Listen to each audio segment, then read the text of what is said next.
Hey everybody, welcome back to Spearfactor series. This is the second podcast in the series with Ted, and today we're discussing uh, the ever hot topic of buddy diving, and not just buddy diving. The one that's going to get everybody's fired up, buddy diving in California, low vis environments, and specifically because it's so relevant here, I kind of want to get into white sea bass diving. And so Ted and I are having a discussion right now as we just like started recording about looking back on old posts and seeing people argue about stuff like from Spearboard and all these things like that, and kind of addressing some of those arguments and some of the characters, because we all know who we all know who it's as a big community as it is. It's pretty small still, primarily because the guys that are some of the most boisterous guys have been diving in this region for, 40, 50 years. Myself, like 30 years, I guess. Well, I just grown up here, but so anyways, wanted to weigh in and discuss and give everybody some ideas. So yeah, we're talking about safety, right? And I think the big thing, Ted, is like not necessarily we say buddy system, right? But more importantly than anything is trying to, obviously there's a risk every time you go in the water, but reduce that risk to a minimal if possible. You know what I mean? Like you can have a buddy and someone could say, yeah, it doesn't matter if great white's there, bite you in half, buddy ain't gonna do Yeah, shit. yeah. But yeah, so you had mentioned looking at Spearboard and hearing some of the old arguments, and like, did you want to get into that a little bit? We were just talking about that. Well, I tell you, it's funny. I'll say what was so before we did this podcast, I reached out probably a couple of weeks ago and I said, "Hey, can I interview you?" Now, I don't do podcasts, right? But I said, "Can I interview you because I want to get someone who spearfishes in that area in California, right? Low vis, kelp, right? White sea bass, right? Which is the one that I always hear like, well, you can't do any of the safety stuff with that." And I was telling you before is I want I know to convince spear fishermen, I need ammos in my quiver. I need to be able to knock down the arguments. I need to be able to convince them.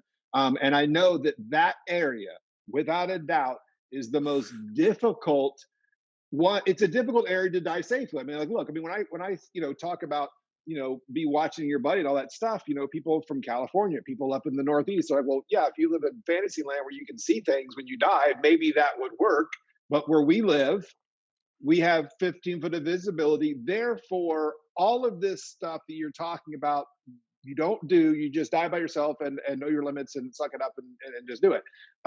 So, what I wanted was to reach out to you, someone I know that hunts in that area, because I can say you can do it. I don't hunt in that area, so I don't have the ammo in the quiver to convince them. So I'm really just interested and it's hearing from someone that says, Yeah. look, we can go in that area and we can have a safety first mentality and we can put fish on the boat and here's how we do it. They may be people that don't want to do that and that's fine, but at Right. least I want people to know that it can be done. Okay, so like for one thing is for those of you guys that didn't see the post, I basically threw a hand grenade in the room on the OC Spiros page and said white sea bass buddy diving go. And I tagged Bill, and but I will say there's really good dialogue. Number one, but number two, I think the thing to tell everybody, like to disarm everybody, is that you're all right. Like everybody is right to a point, right? Like everybody brings up really good points. They do. And I think in order to make everything safer, you have to address those points and there be a little bit of a compromise in your buddy's system, so to speak. Now that doesn't mean like completely blow off your buddy, but I'm saying that there is a way to do these things and make them safer, Yeah. period. So, like my personal experience, when I was scuba diving for work, we would typically do things in the surf zone, basically 40 feet and shallower, in the surf zone. And I mean, honestly, some days there would be no visibility at all, and it would be like, Yeah. it's you're literally we would dive in high surf advisories, which was always fun to watch your depth gauge fluctuate 10 feet. Um, and then and then we would dive on certain things. I'm gonna get all the details. We would dive on certain things, and you hold on to them, and you're swinging around like a pendulum. Yeah. Now you have your buddy in there, and you have tanks. Like that shit was so dangerous because Yeah. we had a discussion about our dive plan changed, and this is kind of unheard of for a Navy dive plan. Was that if we are 50 feet and shallower, now we're on scuba, we're not diving with a buddy. That being said, it was in this situation, you bring a spare air with you, um, which we still thought about even that. But the Yeah. reason being for all of this was there had been times where you're buddy diving, you go down, you don't know where your buddy is, and then you take an 80, cubic inch tank upside your head because he just got sent Yeah. into you via, Yeah. Yeah. which is a problem. And then the other side was the tanglement hazard with carrying extra equipment and things like that. Yeah. Um, all of it makes total sense. But what we would do now, where it gets kind of interesting, is when we had new divers. Again, this is this is just an introduction into where I'm going. Okay, so like we'd Yes. have new divers. We'd have a drop clump, we call it, with a float to the surface and just a clump of weights there, Yeah. and Yeah. then we would go down and look for things. Well, both the divers would go down next to each other, either with positive control of each other or whatever it was, go down. One guy would sit on the clump. You sit on the Yeah. clump. I'm going to go out 5 feet. I'm going to do a circle search. Then I'm going to go out Yeah. another 5 feet, do a circle search. Yeah. And then, and the whole time, the guy can see the line going around in a Yeah. circle, right? And then I'll come back to you and we will go up together, right? Yeah. So the good thing is things we would do to mitigate that is like for as far as surf zone is we'd be weighted fairly heavy. We're literally Yeah. dropping down and coming up. We'd weight heavy so Yeah. we wouldn't get blown around. And then Yeah. the other thing, so those are like some very basic diving principles that we would use to mitigate, running into each other, or, for spearfishing, shooting each other basically. So Yeah. what I do now is when I dive in the kelp beds here and it's really bad viz, and I mean bad viz like in less than 5 feet, my buddy and I will cruise together and basically like a buddy team, both eyes, because the reason why is when you have such limited viz, like we're scanning. So he can see 5 feet this way, I can see 5 feet this way. And we'll stagger 5 feet apart so we can cover more ground. Now, that being said, we're doing a speedo style dive. We're not necessarily going for white sea bass at this point because we're going to do a Yeah. totally different tactic. This is just we're looking for bait fish and looking to see a good spot to drop Yeah. down. You go up to a kelp stock if you find your kelp stock, and um, then so okay. Before I say anything else, we're going to get to the buddy system in a bit, but having a good buddy is the only way this stuff works. And that is across the board for buddy diving at all. Like, Well, yeah. I mean, that's another argument I always get is like, well, they don't, they're not there. I'm like, well, that's because that's a shitty buddy. I mean, like that doesn't discount the system. I mean, right. you have to have two Yeah. people that are on the same page that were committed to doing it. I A mean, competent, like, otherwise, so, and some, a competent buddy. Now, I wouldn't necessarily be keen on taking a brand new diver out in really shitty conditions, anyways. That's dangerous. yeah, I don't say it's dangerous. It's just adding an unnecessary risk because the guy's probably or girl is probably going to be a little bit more nervous because there's no viz, and they don't really have a clue what they're looking for if they're not rehearsed like and doing this activity over and over again. And yeah, so it's not going to be that much fun. yeah, Period. So when you're talking about diving in bad viz, bad conditions, you really need to assess who you're diving with is the very, very first thing before you even leave the shore or the boat. Like, I can't stress that enough. And I think, to be honest, a lot of people's arguments would be kind of I don't want to say proven wrong or anything, but y- would be basically put to rest, put to bed with that right there, like having a good buddy, period. And I mean a good buddy yeah, as in someone that uh, in and out, I mean, you just dive all the time. I think Yeah, with well, that's going to do what the plan right, is. You guys are going to have a system, and you're going to actually yeah. implement And if you don't know if you have a buddy like that, then you don't. Because it. when you have a buddy like that, like you Yeah, guys are on point with it. So, but first, to go back to what I was saying before, is we're going to find a kelp stock, right? Tell him I'm going to go down. My friend knows, and I've talked about this before. My bottom time is usually I go down. My whole total dive time is 1:15, 1:30. yeah, And if anything is going to change, I'll tell him. Uh, yeah, and I go down the kelp stock and I come back up the kelp stock. That way he knows where I'm at all times. Um, and that's for a speedo, right? And yeah, that's usually we do that here for, you're either looking for lobster or uh, sheep's head or calico bass, trying to get anything to come in, yeah. that style, reef fish. And that's how we do it. And that's how we've always done it. And if I'm going to go longer, we just communicate. I'm going to go, hey, I'm really going to push it on this one. Like, watch me. Got it. Yeah. And I'll do a 2-minute dive, which is pushing it for And so me. you're literally when you get down, you're sticking right there, or you're looking for a spot and then you stick. So literally, because you can't see, I go down. No, and I'm serious. I go Yeah, down and I'll stay probably within 5 or 10 feet of that kelp stock. of where you went down. Okay. And we just go down and probe everywhere. Right? Yeah, Because if I come up and what I'll say, if I see something, I'll come up and I'll say, hey, uh, there's a little ledge right there about 10 feet off the kelp. You might want to go check that out. yeah, Thought I saw whatever going there.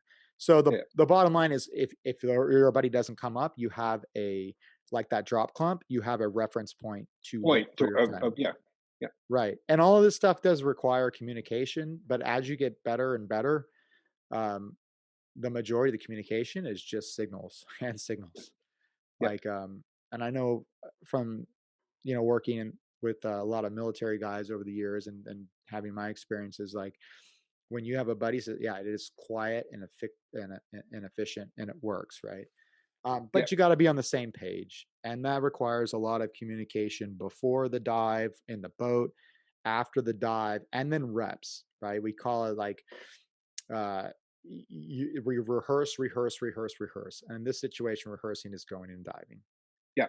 Um, Did did I talk about the bulletproof buddy system the last time I was on? you did as far as landing more the three divers.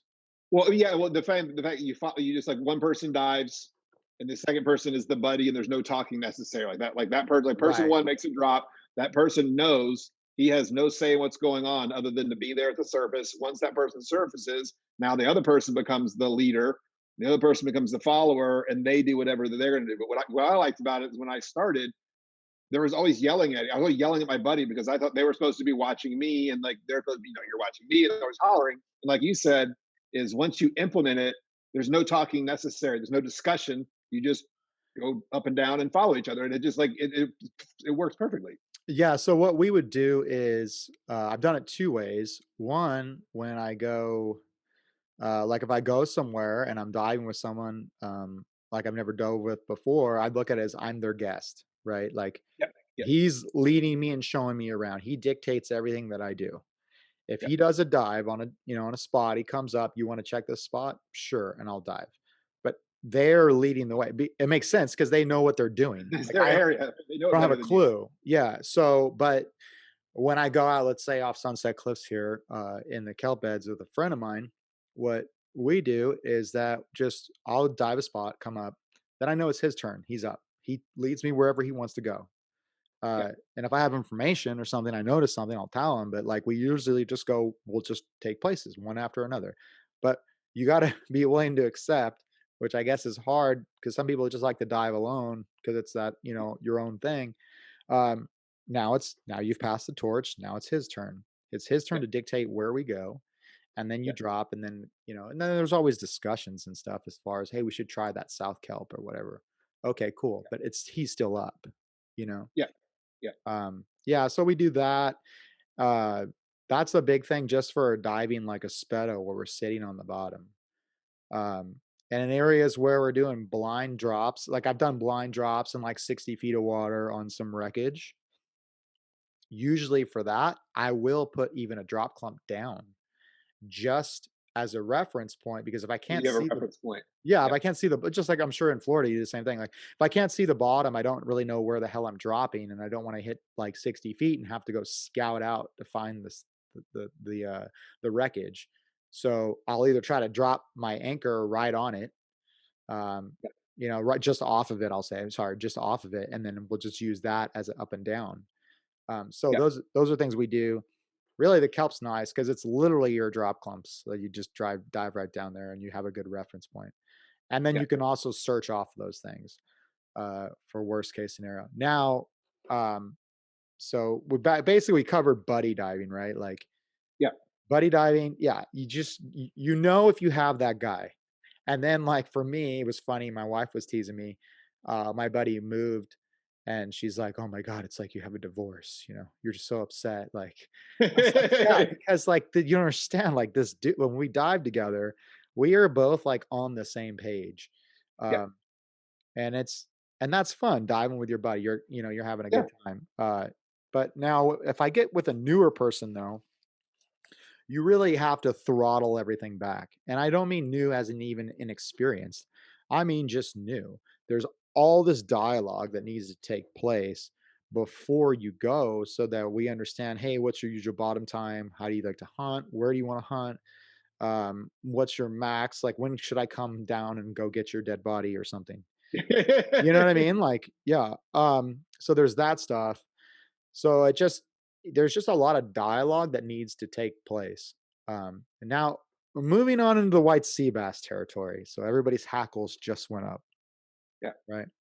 That's the one I always hear about. Yeah, the stupid ass white sea bass. Okay, so here's the deal. Like, uh, I used to hunt white sea bass probably 20 years ago for about 5 years. I shot one. Uh, I saw it when I was like brand new. I shot one, it tore off, it took off. But it was really funny because I had heard all this stuff about the elusive white sea bass. Yeah. And the visibility of the day, I was with my friend Chris, and the visibility was really good. I'd say like 25 feet. And we were in La Jolla. And this thing was just sleeping on this kelp leaf, like literally just sitting there.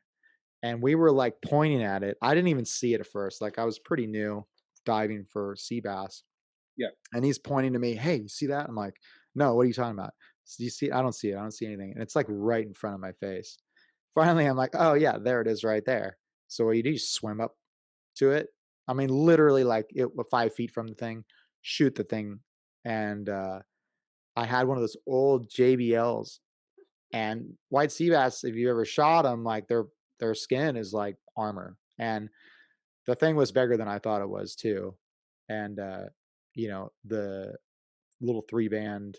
I guess I probably should have been closer or something. I say Yeah. little 3 band, it's hilarious because like, yeah, but it didn't even go in. I mean, it went in, but I knew like as I was swimming up to it to like try to secure it, I was like, don't Yeah. grab the shaft. Don't Yeah. grab the shaft. What is it I do as soon as like I grab the shaft and the thing kicks and like slaps me in the face with this giant tail and takes off, and then I never saw that again. And I never saw another white sea bass for like 4 years after that.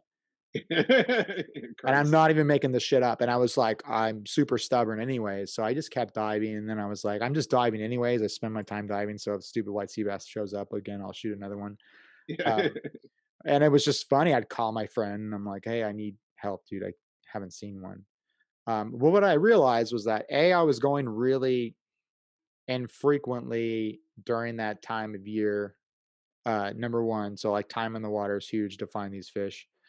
And I was diving at work and I would just use the same kind of shit. Like I dive at work, then I get off work and just go dive around the bottom, sitting on the bottom looking for white sea bass. Like, Yeah. and it was literally blind lead the blind because back then, I mean, I say back then, but this is like 2003, maybe 2000. There, I wasn't on the internet. I didn't, there's my buddy kind of mentored me like a few years after this. And then I got just kind of burned out with it. And I just started doing basically my regular reef hunting and didn't really care. I liked the winter time because it was mellow and quiet. If there's no waves. So Yeah.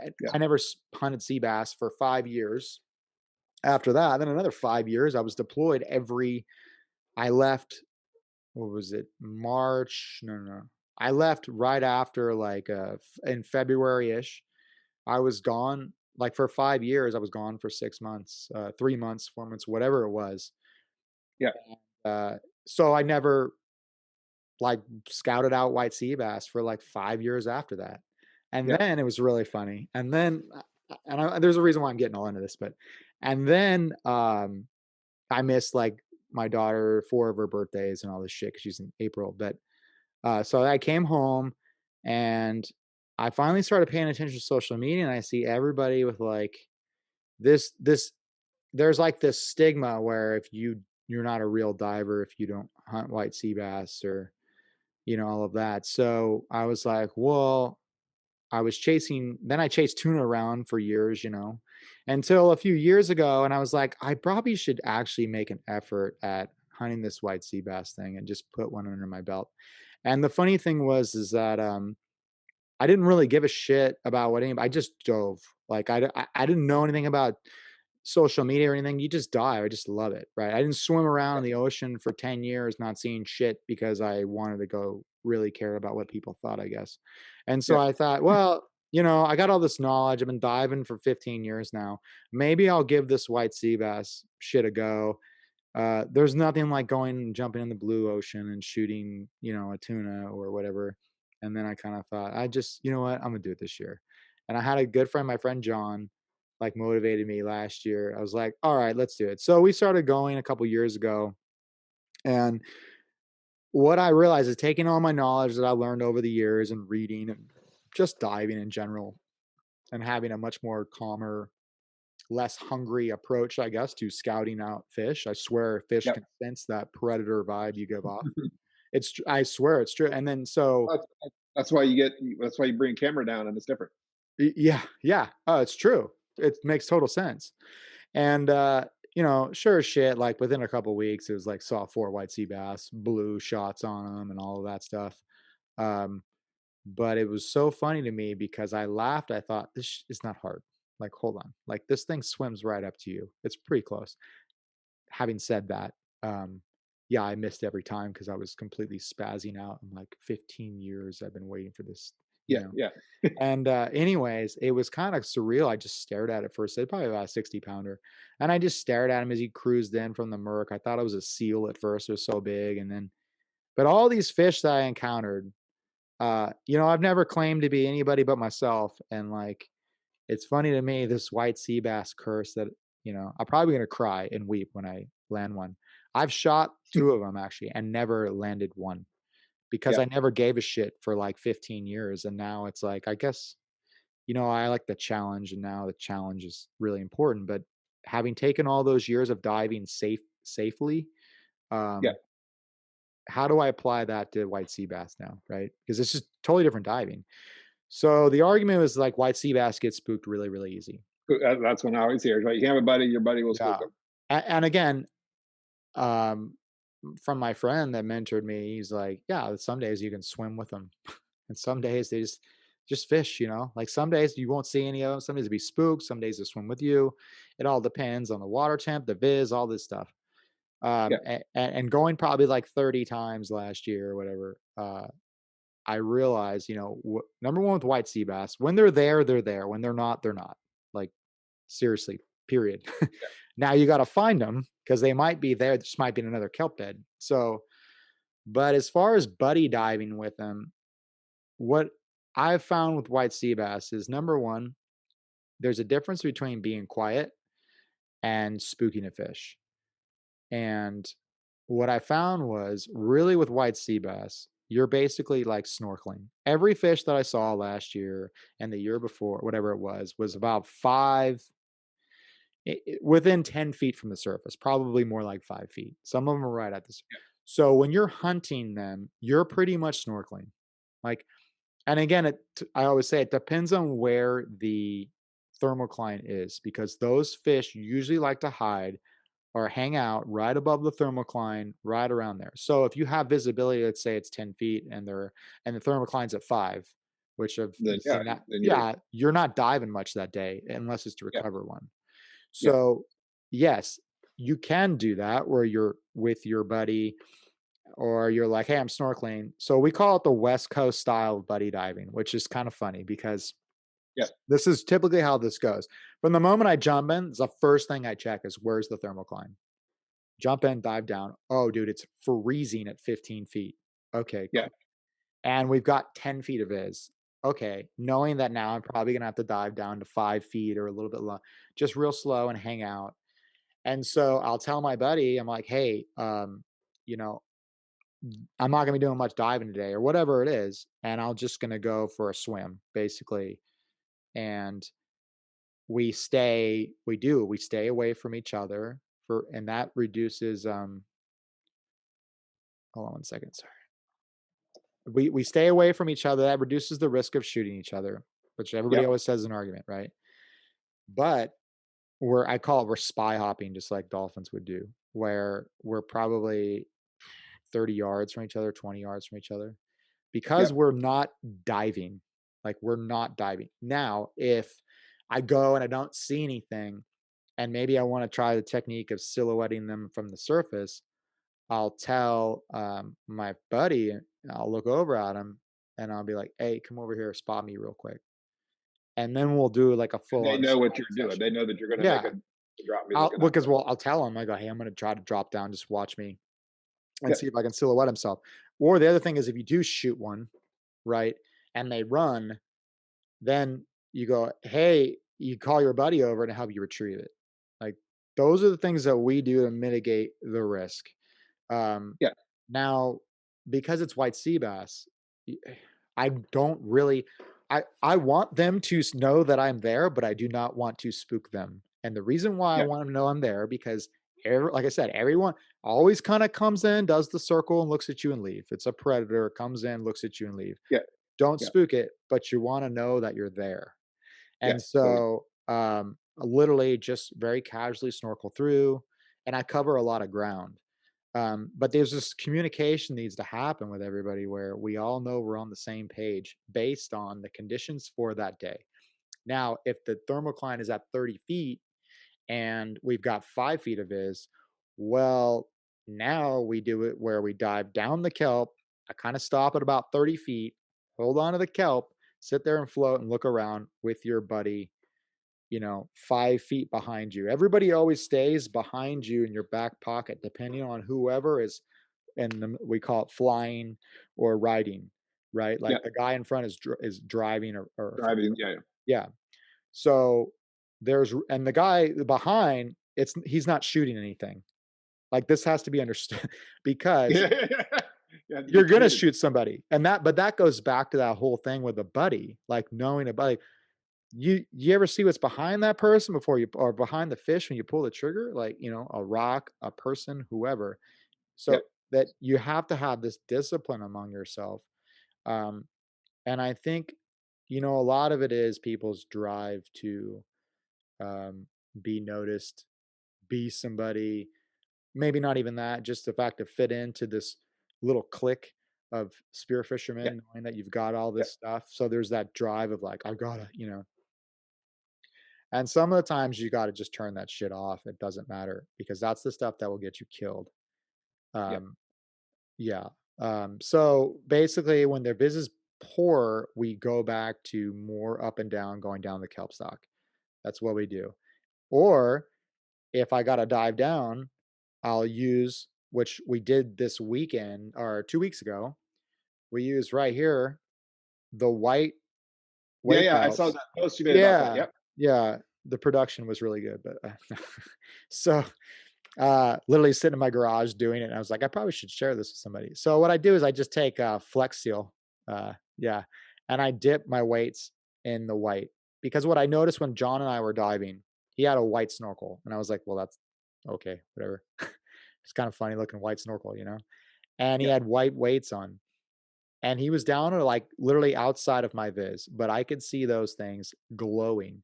And I know Yeah. flashers kind of do the same thing, but flashers they typically need sunlight to work. So some sort of light to have for them to Yeah, flash. yeah, but the white, I mean, it just shows up. Um, and so gonna start doing that religiously to really make a difference because when you drop down to that 30-foot mark where that thermocline is, it'll allow you to swim more freely and your buddy will be able to see you and just Yeah. follow along.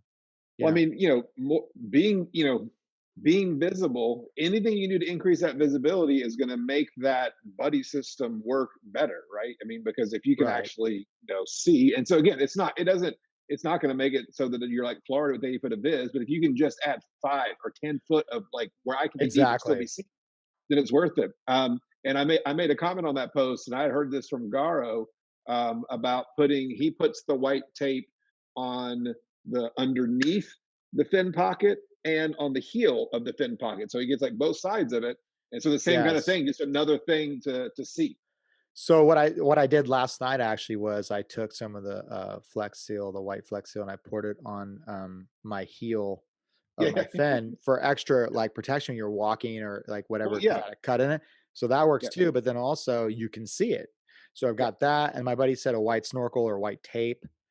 yeah, Um, and then also with diving for sea bass, a lot of people like reels. I was raised, so to speak, like with a reel because it's just easy to go through the kelp, like, without having to worry about a reel. But then a lot of people use float lines for yeah, the increased visibility and also with either a carrot float or no float at all to be able to, fight the fish that way. So there's yeah, kinda like I did a little write-up on it too. It's kinda like 2 schools of thought. There's the mess that's gonna exist after you shoot one with a reel, but it's clean yeah, for the 3 hours you're kicking through the kelp, right? yeah, And it's great. But when you have the float line, it might irritate the shit out of you. I don't know. To be honest, I started doing that and I didn't really notice much of a difference with the float line, but your buddy does have increased viz on you, yeah, which that's huge too, because that's yeah. essentially a drop clump for you to go down to find your friend. Exactly. Every time you go down, Yeah. right? Uh, Without being stuck to one spot. right. And you don't even have to see him. Like you just Yeah, follow because you have that reference point. So essentially you are yeah, buddying him. And even if he, I mean, so you're going to get much closer. It's going to buy you some safety, I guess. yeah, Uh, yeah. So I prefer doing, I still do a reel because I'm old. It's just the way I do it. It's fine. But yeah, I combat that with making myself more visible.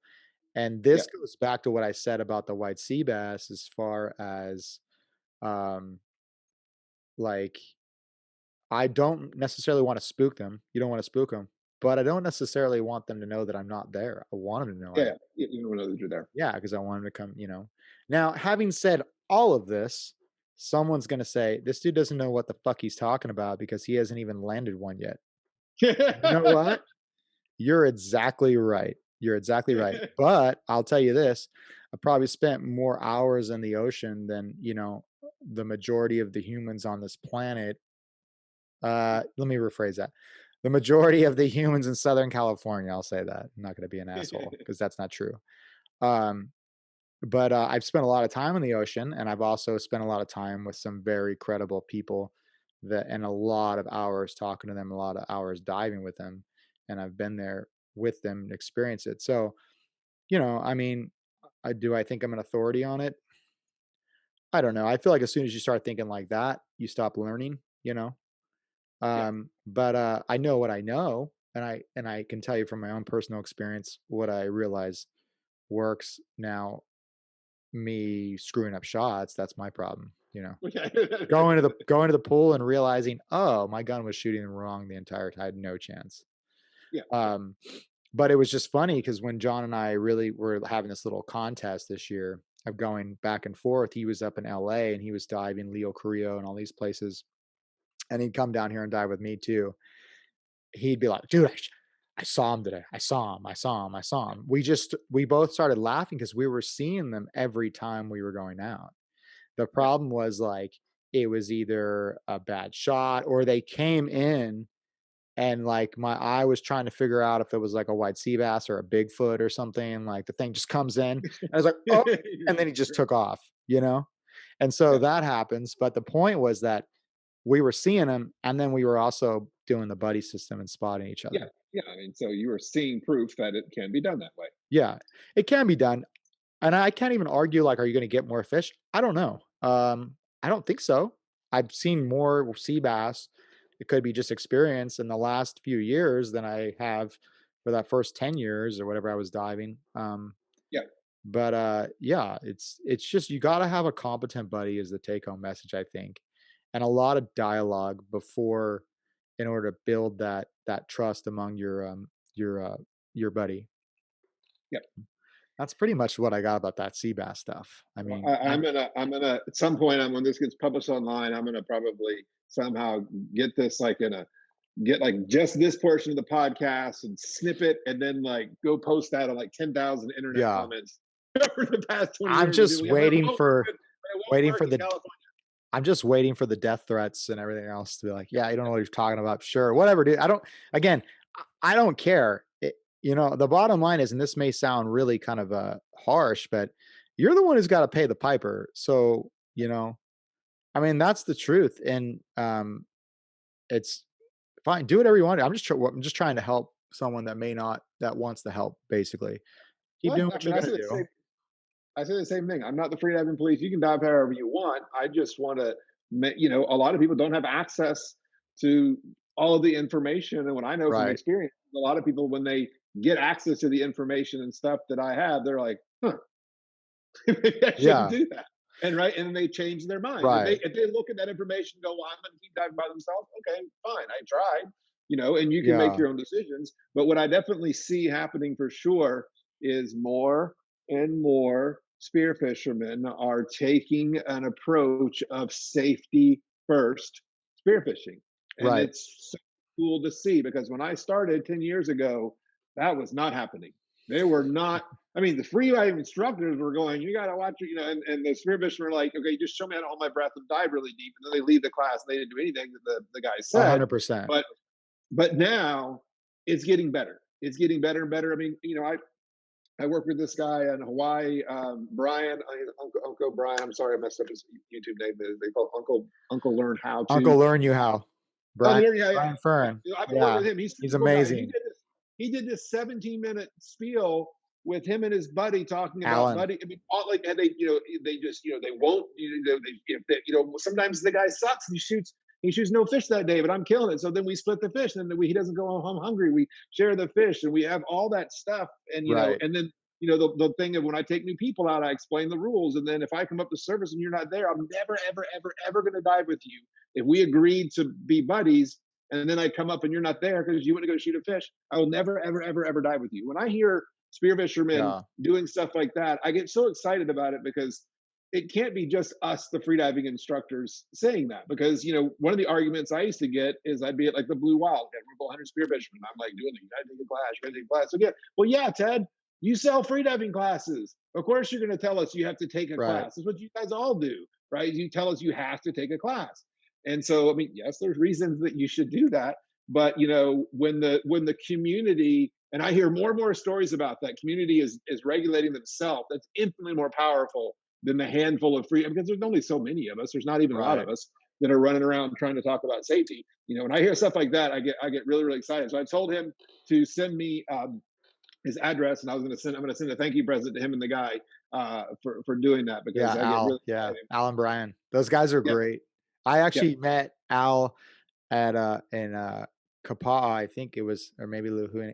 And I was on my way back from a deployment, and I met my family, and my friend got married in Hawaii, so we stopped in Hawaii, but we went the Big Island. I'm sorry, Oahu, and then we went to Kauai because I always like to stay in Kauai because it's mellow and yeah. it's really shitty. Don't ever go there. Yeah, it's terrible. So and Al had mentioned, I think I said it was, he was like, "Oh, I'd love to meet you," and I was like, "Yeah, me too." And so I ended up meeting him in the park. Just the most genuine dude. Like, he's pretty funny on social media, but he's a solid guy. And then I met Brian through Alan, and those guys, they practice what they preach. And I think the part of the problem is, so I guess we've had a few deaths lately, and so I was kind of like upset by it, in the sense that we have to get over this attitude of like, I think it's for the younger guys, and I can say that I was guilty of it too, but like, the rules don't apply to us. Well, the thing you'll learn about Mother Nature and is that she doesn't give a shit who you are and what you've done, and the rules are the rules. And if you break those rules, then you're putting yourself susceptible to some bad stuff. For example, like you can apply that to anything, right? Like the bear guy up in Alaska, and the Alaskans were like, "Yeah, we have rules. You don't interact with the bears. This because and he crossed the line and he ended up he got eaten. Okay, just like you don't go swimming with a rookery. You can go swimming at a rookery with the sea lions and enjoy it until that one day where you're meeting Mister Yeah. White Shark, which happened again. Up in the Central California one time. So there's just these rules, right? So it's every time you do it, you roll the dice, right? Like I've dove multiple times without a buddy by myself. Um, cool. I was lucky. Kind of like that video you talked about. Your friend is experienced spearfisherman until he Yeah. blacked out. Yeah. So One out of 10,000 drops. He had a yeah, blackout. right. And so the problem I think that's what's happening is a the sport is growing so much, especially here in Southern California. But Yep. B, people are taking more freediving courses, which is great. But now you have newer divers early on pushing themselves, going to where those laws have a bigger impact on them. Laws of partial pressure. They're going down, doing these 100-foot drops, which is cool if you have a buddy. But when you start doing that, you're more likely to have these issues, Yeah. and they're having that mentality that I had when I was 20 some years old, like, great, but I was diving to 40 feet. Now you have Yeah. that mentality and you're diving to 100 feet and you're staying on the bottom for a while. That's going to bite you in the ass much quicker than it will. Yeah. Um, I tell you one thing. I've had this conversation so many times I've lost count. Call me up on the phone. Want to take your intermediate class? I'm like, yeah, that's cool. Well, love to have you. Yeah, because I want to spearfish at 100 feet. And Me too. anytime I hear Yeah. that, in my mind, I've got a 20-minute conversation explaining number one, that this course will not do that. Secondly, you probably don't want to do that either. And so I go through this thing in the middle. Like, I mean, one, I mean, like, yes, touching 100 foot in a class. If you take a level 2 program, I mean, touching 100 feet, it's not that hard. It's not hard for me to teach someone to do that. But touching the plate at 100 feet is way different. There are not a lot of people that spearfish. There are a lot of people that say they spearfish at 100 feet, but I don't think there are nearly as many that actually do. And also, like, it's not, if you get to 100 feet and there's a fish broadside and you pull the trigger, that's not like hunting at 100 feet. And so I just think that, that's as rarely do people live in places where there are no fish unless they can go to 100 foot. Now, of course, people can do whatever they want, but I mean, just when I hear people call me on the phone and say, like, I'm just getting into spearfish and I want to spearfish at 100 feet, I'm just like, ooh, that's a very, I'm not saying you can't do that, but it's a very difficult, it's very risky. It certainly requires a lot of training. And that's no, like, I'm going to take a 3-day class and be a 100-foot spearfisherman. Yeah. I'm still So waiting for I that. basically had to explain to many people that, my course will not do that. And I will try to convince you that maybe you shouldn't want to do that, or at least be aware that there's Yeah. a lot of risk doing that. I mean, it is hard to do that in a super safe environment. I mean, you can do it in a super safe environment. It just requires a lot of moving parts and a lot of, and again, buddies that we talk about that probably aren't, you got to have a really solid team to Right. be fishing 100 feet and be as safe as you can be, spearfishing at 40 feet. Right. I mean, I have a friend. I just did a podcast with him. A guy I know. His name's Brandon Zeke, and Yeah. I don't know if yeah, and so what he was saying, like they were hunting at 85 feet, and he's like, oh yeah, but I know the guy just said he did 2 dives to 60 meters, Yeah. and Yeah. hunting at 85 feet is like where he feels good at. Like Yeah. that's Yeah. like whoa. Exactly. And to me, I was like, damn, because I want to hunt at 100 feet. I want to like Yeah. be acclimated and do all these things so that to have the option to be able Yeah. to push Yeah. it, right? Because Yeah. I feel like if you can hunt at 100 feet, you're like that much more comfortable at 60 or Well, 70 or exactly. whatever, Right. you know? Um, Well, that's yeah, it's just it's such a process that I think people are kind of the learning curve has gone up so much where they're not realizing that it's when you start doing that, it's everything's cool when you're diving a line and you got a buddy and everybody's there watching you. But if you Yeah. fuck around doing that, you will pay the price much sooner, especially if you're doing repetitive dives, than you would with it shallower without a buddy. Yeah. And it Yeah. becomes really easy to. And then the other side, I guess, so the other side of this whole thing, right? That John and I were discussing, and he was discussing with Brad Thompson about, dude, what is going on? Like, and he's like, and so my friend told me this, years ago when I started to get serious in spearfishing. He said, "Hey, people like us die." He told me this probably 20 some years ago. And I said, Yeah. "What do you mean?" He's like, "Well, you were a college athlete, college athlete, whatever. You're a competitor. We have a competitive mindset." He was a professional Yes. surfer, and he's like, and we had talked about this before with the SEAL team instructor you were talking about, and I laugh Yeah. because it's true. Like, especially in combative sports, you have that mindset where body doesn't whatever. I just have to get this guy down, even if it's going to snap my arm. If I break his jaw and Yeah. knock him out, then we're good. Then, but Um, yeah, it's like the bigger picture. I'll sacrifice this for this, right? yeah. Well, he said, yeah, people like us die because of our mindset and our competitive, and so John had brought that up to me. He's like, I was talking to Brad about it, and he goes, I think what happens is we drive a half hour, you get to the beach, the waves, the surf is not what you expect, the conditions are not what you expected, and you're there with your boys or your girls or whatever, your friends.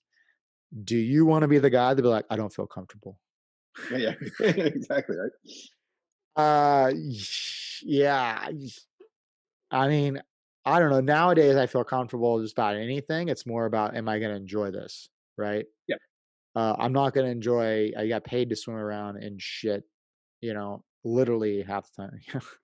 Yeah. But, and I remember I took my wife diving one time in the Yukon. It was 100 feet. And I was like, hey, and there was 6 to 10 foot surf that day. But I had promised her, this before we had kids, I promised her I would take her diving. And I didn't want her to think that I was bailing out on her diving to go surfing.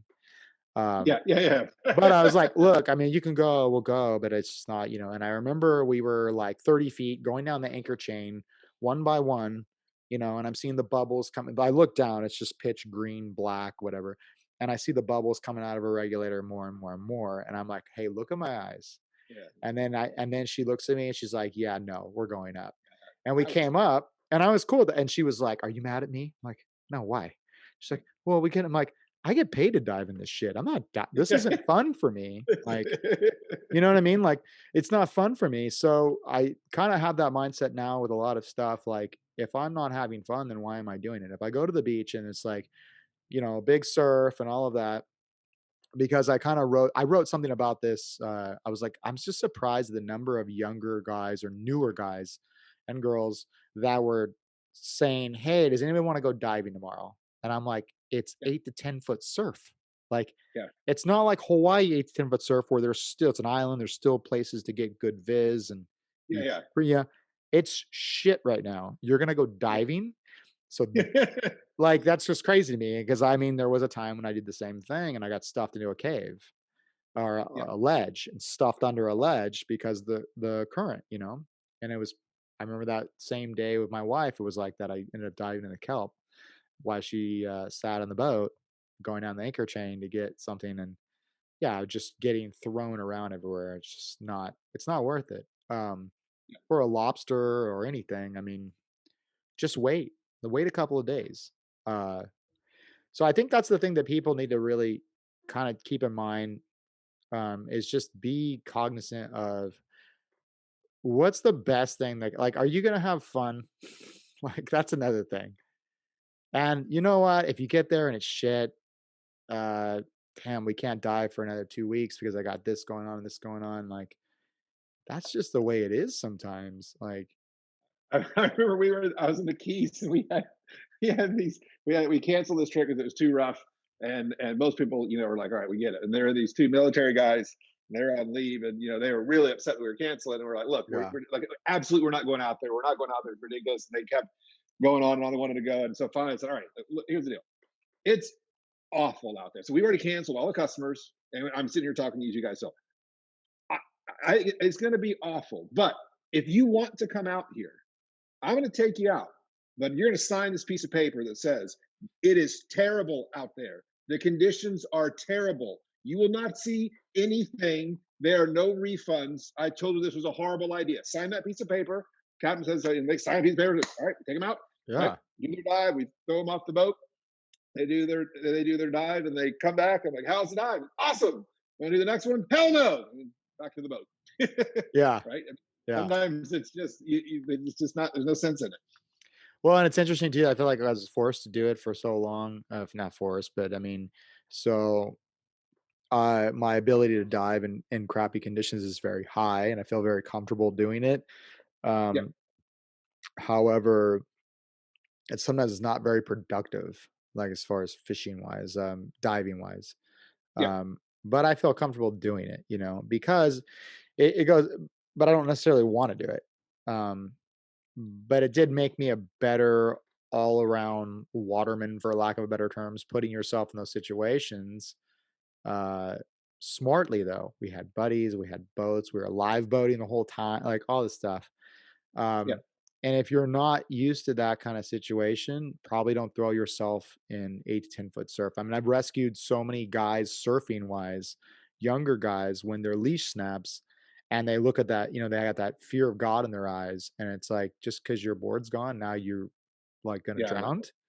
Yeah. But then if that's the case, you probably shouldn't You be should out you here, shouldn't be in that environment. and I get it. I mean, you gotta learn, but, like, we're trying to, save guys' lives here, like, have fun. That's the whole point. Yeah. But yeah, the condition thing is just so interesting. When was seeing people say, "Yeah, do you wanna go diving?" I'm like, "Well, this is how it are you just really naive? Or why would you wanna go looking for lobster in 8-foot surf?" I mean, Yeah. that's just not fun. Like, it's lobster. You'll get more tomorrow or next day or whatever it is. You know what I mean?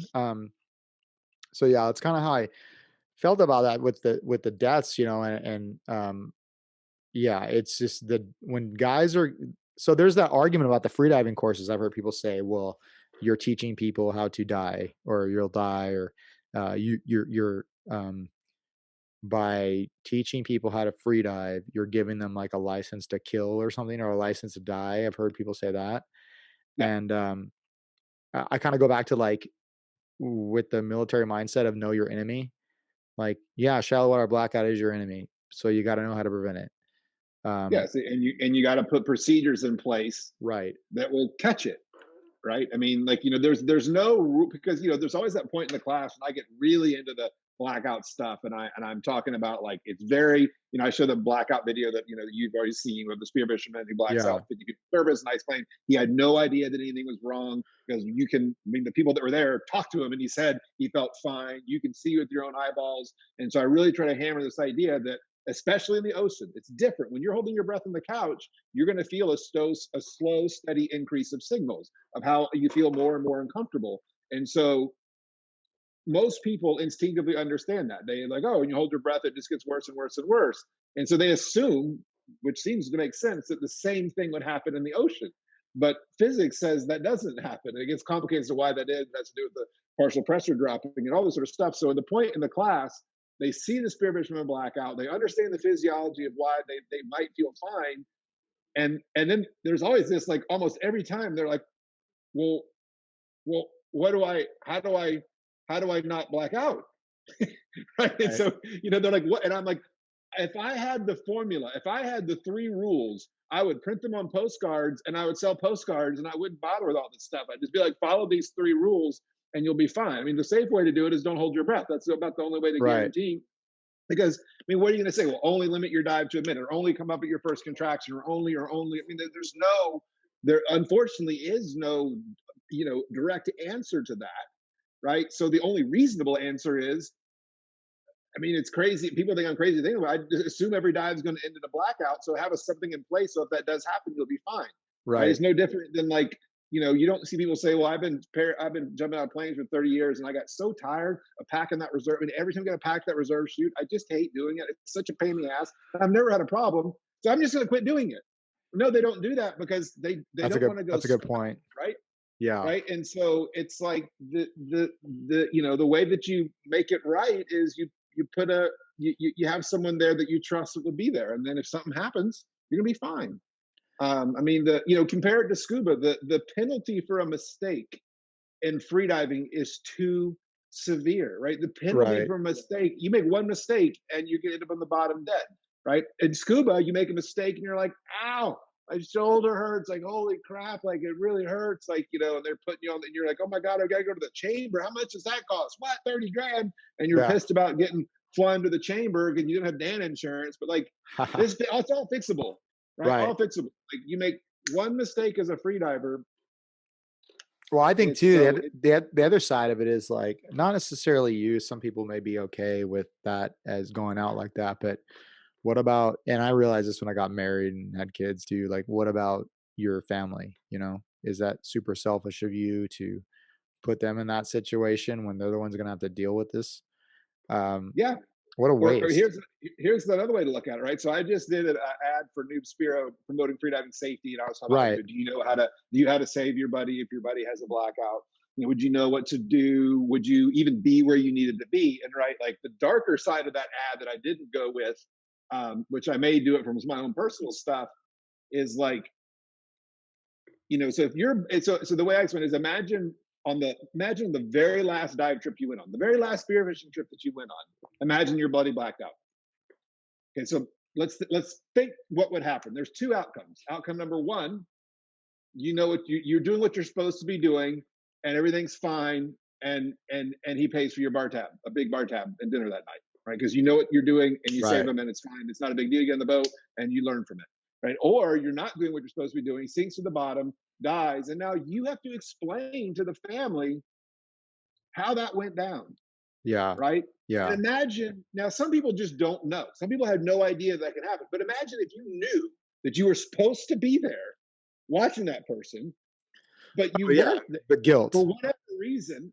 And then Right. having to like, unfortunately, because of my career, I hear those conversations with people. They call me and people, because I'm tagged and all these things. You hear about this person that died, and someone reaches out, and then they're like, find out about freediving safety, and they're like, oh my God, this is the whole thing is just awful.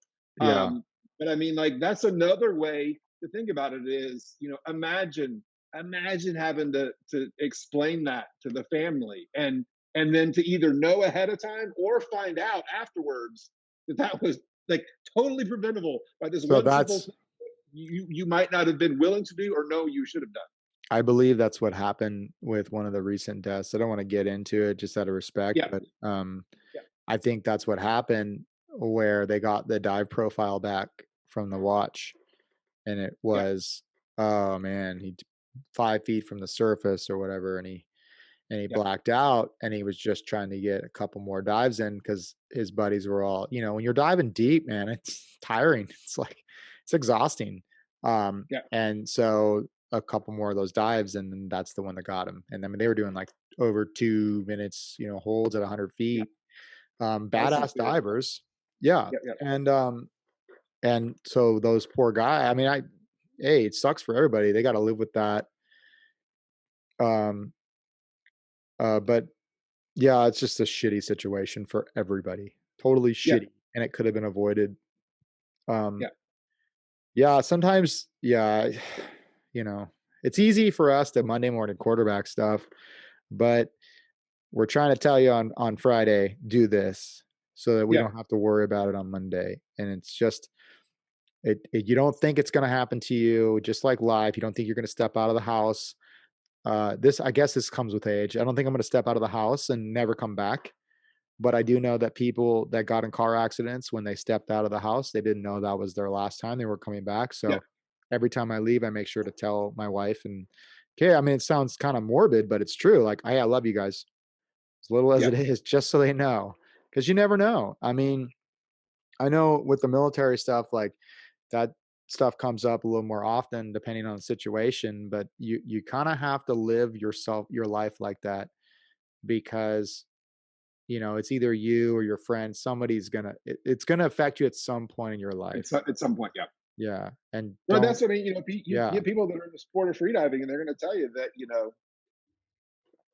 if you free dive long enough, If you spearfish long enough, it's likely you're going to have a hypoxic issue, a loss of motor control, or a blackout, right? You might be able to die for 30 years. I mean, they're not. I mean, the one thing that makes this whole thing so crazy is that if blackouts were more common, we wouldn't have this problem, right? When you go out on a spearfishing trip, Right. like for like 5 days, at the end of the trip, you're not like, man, that was crazy, man. We had like 19 blackouts. John blacked out like see 6 times. He's an idiot. He blacked out 4 times. Like if it was more common, Right.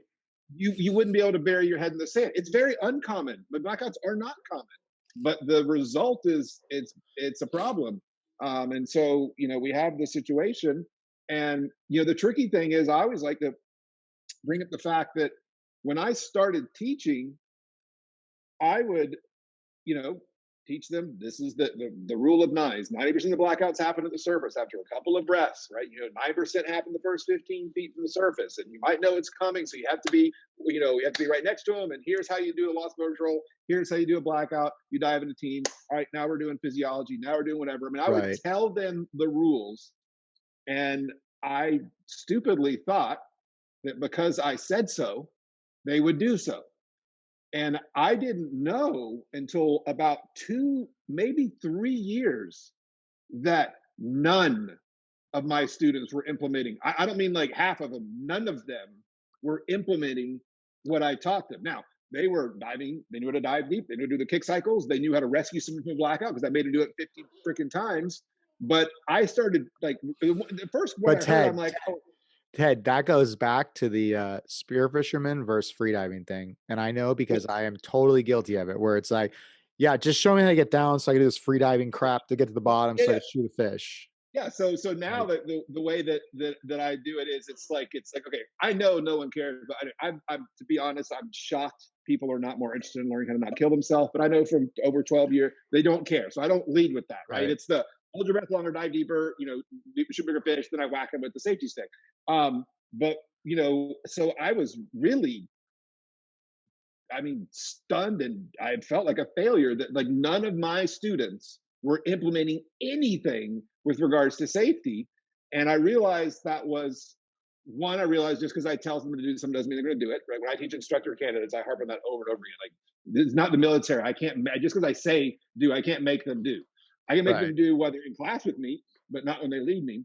But part of it was the all freediving classes, generally speaking, PFI and FI, they came from competitive freediving, right? That's where our background is. And so I got a room full of spear fishermen, and every blackout that they see is of some competitive freediver coming up from a 200-foot dive, or someone coming up from an 8-minute static breath hold at the World Championships, right? And so they're like, yeah, of course he blacked out. He did a 200-foot dive. I only Yeah. spearfished to 50 feet, right? So it's not right. So I realized that I had my audience was all spearfishers, so I need to have everything in my class needs to be about spearfishing. It needs to be videos of spearfishing blackout, and so that helped.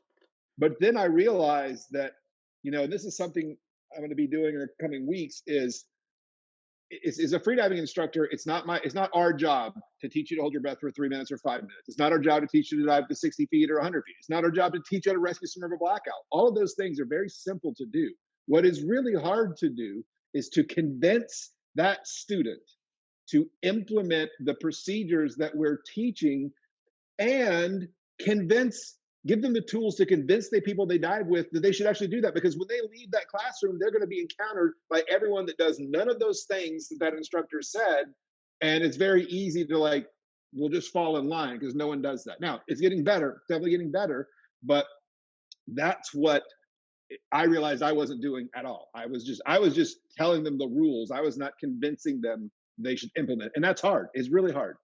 Yeah, you gotta make it matter to us, I'll say, because I don't really not much of a free Yeah. diver, but, well, kinda along those lines you're talking about, you just never know. I remember, I did the 28-day, free diving course or the free diving, Yeah. and, I held my breath for 6 minutes and 9 seconds, which was, before I think the longest I ever held my breath was like 4 minutes and 15 seconds in the pool.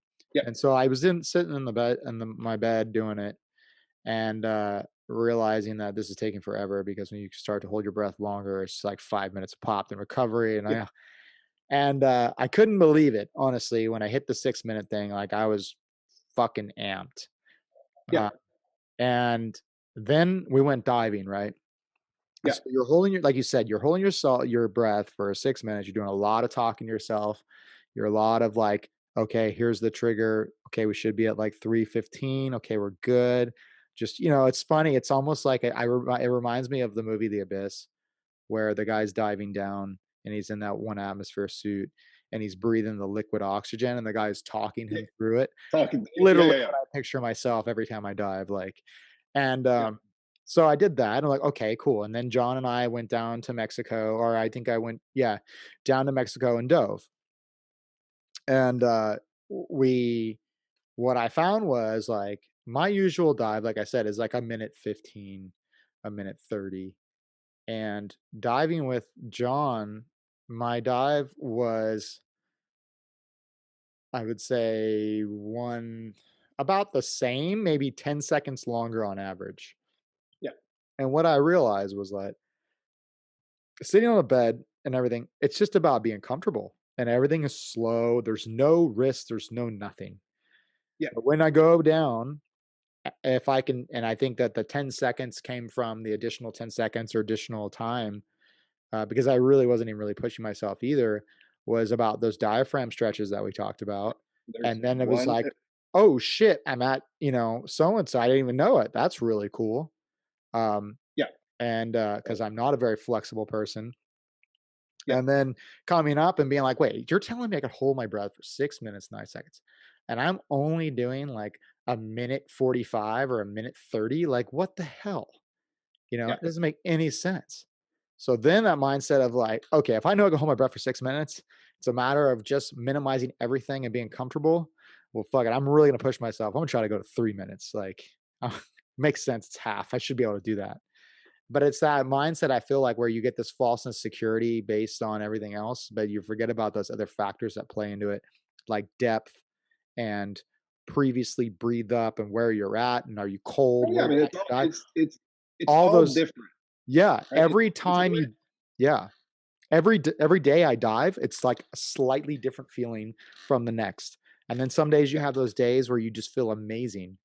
yeah. Um, Well, and one thing that I tell about the training is like that drive, all that stuff that I be doing in that program. I always say I should work on my sales pitch because basically it's awful. I mean, it's all, if you're doing it the right way, it should be all be very uncomfortable and awful. oh, it's terrible. Um, Yeah. yeah, and someone was just texting me, the Brian guy from Hawaii. He was like, "Oh, this one particular part. He's like, oh my god, that's the most awful thing I've ever done." I said, when I hear you type awful, I hear very fun. Yeah. What was he talking about? The, CO2 the or the slow exhalation at the end of the one breath oh, CO2 tables. yeah. Um, and but the idea is you train in this extreme environment. You should never experience any of these sensations when you're diving, right? But that's the way most training works, right? You train for this Overtrain. extreme, Right. right? Yeah. And so the idea is you're not, especially with the diaphragm stretches, what will happen is, you can start to make these increases, but you don't feel like you're saying that you're 10 seconds longer, but it didn't feel like it, right? Because you're more comfortable at the Right. depth. And that's the one thing that, spear fishermen, you know, they competitive freediving and spearfishing are two different things. Of course it is, right? Right. But competitive freedivers are singularly focused on diving as deep as humanly possible and holding their breath as humanly possible. And the way they do that is through very specialized training to hit those goals, right? Spearfishermen should be very interested in how in the hell we do those things, not because they want to become competitive freedivers, but because they competitive freedivers know how to train to get better at freediving. Spearfishermen typically don't even not concerned about getting better at freediving. They're more concerned about the spearfishing side of things, which is a huge thing. Like how to How do I approach hold a my fish. breath longer? That's Yeah, just it. yeah, How do I hold my breath longer? right. Not necessarily if I hold my breath longer, I can dive deeper. Not Yeah, necessarily about, oh, the depth change. I mean, those yeah, yeah, diaphragm stretches were game changing, like, and I heard yeah. about them Because before, but they do exactly what you're saying. All of a sudden, you're at 60 feet, you don't even realize it. It's like, oh, well, I'm still relaxed. I can stay longer. Here's yeah, where we start to because get it's dicey, you know? Yeah, because ultimately, what spearfishers always say they want to dive deeper, and I'm not saying that they don't, but and you do want to dive deeper, but what you want is you want to take whatever that comfortable operating depth you have. Every spearfisher has some depth, whether it's 40 feet, 60 foot, 80 foot. I don't know what it is, but you're listening to me, you know what yours is. So let's say it's 40 feet. You feel comfortable when you get to that depth. You can sit there, and if that fish is that mangrove snapper is coming up to you, you can sit there and you can let it come up to you, and you can wait till you take the shot. If you go 15 feet deeper than that, 20, you get there, and now there's no comfort. There's no, if that fish is coming in, you got about 2 seconds before you're just going to sprint out and pull the trigger because you feel so anxious, so uncomfortable, and you can't hunt like that. So it's not about how deep you go, it's about how deep can you be and then be completely comfortable. But the other thing is, by doing these diaphragm stretches, that you're also going to increase that time at those other shallower depths. And I would, the spearfishers, what they'll tell me is that it's the time is the most valuable thing. I mean, yeah, it's cool to be able to dive 20 feet deeper, but they would rather, in fact, I did a post on Instagram this not long ago. I said, would you rather be able to dive 20 feet deeper or have 20 seconds more bottom time? And it was like 90% said 20 seconds more bottom time. Yeah, I can work with Because, the depth later, but I need that time yeah, to because get those then you're fish. going to just be that much more effective. Yeah, and that's exactly it. I think the difference was, when you start to push yourself diving deeper, that's where you get into those squeezes and things like that. Because I remember same thing happened where I was at like 70 feet, and that's deep for me. Yeah, Like, yeah, and shot and missed a fish, and the shaft got stuck on the reef, and I was like, well, I better go get it so I don't have to come back down here. And just in that additional kicking forward, getting it and coming up on the way up, it was like, oh, I really need it. And then I ended up getting like a little trachea squeeze because of the yeah, yeah, stress from the whole thing. Where if I'm yeah, comfortable, everything just extends. Like if you're yeah, comfortable at 40 feet, you're comfortable at 60 feet. Now I can stay there longer and I'm more likely going to get more fish because yes. you're not this stressed out ball of energy down there, Yeah, you know? yeah, for sure. Right? Yeah. I mean, it's supposed to be, it's supposed to be fun, right? Like, I think that competitive freediving has so much uncomfortableness built into it, right? That if I'm diving for like, I don't want to ever experience contractions when it's like I do that. I torture myself enough that way. Like if I'm doing diving, I don't want to be at a depth where I'm like going through all that, Yeah. right? I It's want to be terrible. 20 foot shallower than that. I want to be like, this is so simple, right? This is so easy. This is nice. I'm relaxed. I actually like free diving.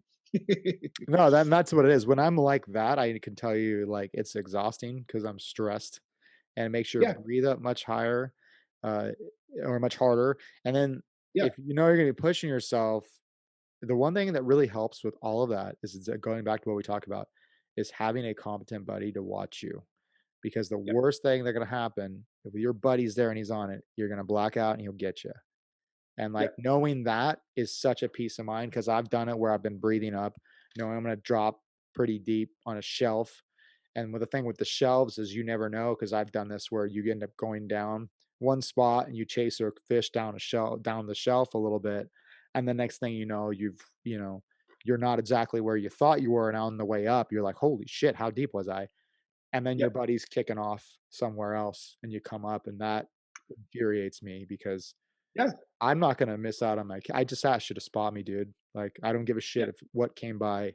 You Yeah, gotta what watch fish me. you just saw, right? Yeah, you Yeah, gotta watch me, man, like, cause this isn't a game, cause it does happen. Well, I guess I wanna wrap up, Tim, because I got or Tim, Jesus Christ, Ted. I gotta wrap up because I gotta get, these kids to, football practice now that we're actually gonna have a yep, season. yep, So again, I really appreciate talking with you over the weeks and this whole discussion. yep, I'm looking forward to seeing what kind of hate mail or just whatever. It's all good. But yeah, if you guys have any other questions, reach out to Ted at Immersion Freediving or freedivingsafety.com. yep. Um, and I can tell you that he is available. I remember getting off the phone with you and I told my wife, like, I was just talking to the US record holder and just chatting up with this guy, who the fuck am I? Well, as, But as you as you as you see, I like to run my mouth about free diving, so I yeah, understand. yeah, it's all good. Yeah, yeah. That's the scuba diver instructor in you, I think, though, because we all know. Yeah, Yeah. So Yep, for sure. thank you, Ted. I'll let you go. Enjoy your Canadian winter as best as you Yes. can. Yeah, Yeah. and I am excited because I got something awesome out of this. I finally got to like now when I get in this discussion about well, you can't shoot white. See, that's like, okay, no, and then I can just point them here, Well, and then yeah, you can let me explain. just shoot one and just Yeah. get to bed. Like, Okay. well, So then when you shoot one, we on the interview for like 30 seconds, you gotta say, "I successfully shot a wing sea bass, and I spliced this is another how gator we in the did it. Yeah. Yeah. net." It's fine. I just know, like, I jumped in and I was like, "Oh, these things are not that hard." They just swam up to me, like 4 of them. Okay. Now if I could just make a shot, it'd be nice, but yeah. Yeah. All right. Thanks, Ted. I appreciate it, man. Sounds good. Enjoyed it. Thanks for having me on again. Oh, anytime. Anytime. It's All great. I right. love it. Okay. Bye. All right. See you. Right.